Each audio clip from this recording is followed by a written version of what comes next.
Ada yang tahu?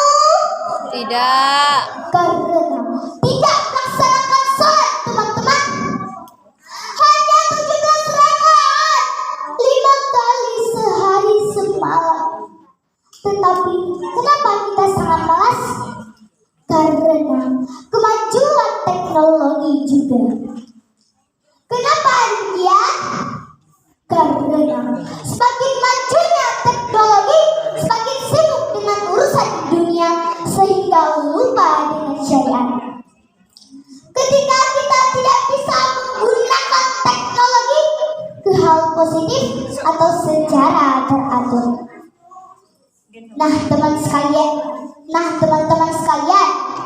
maka dari itu marilah kita pandai-pandai berteknologi ke hal positif dan menjauhkan ke hal negatif.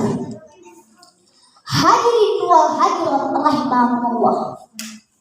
Salat bisa mencegah dari kemungkaran jika salat tersebut dilakukan dalam bentuk sesempurna mungkin.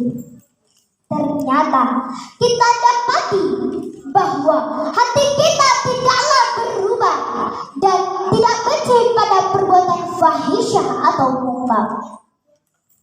Setelah sholat kita laksanakan atau keadaan kita tidak berubah menjadi lebih baik. Mengapa demikian? Ada yang tahu tidak? Tidak. Itu bisa jadi karena sholat kita bukanlah sholat yang dimaksud, yaitu yang bisa mencegah dari perbuatan keji dan mungkar. Ingatlah bahwa firman Allah itu benar dan janjinya itu pasti, yaitu sholat memang bisa mencegah dari perbuatan keji dan mungkar. Hadirin wal hadirat rahimakumullah.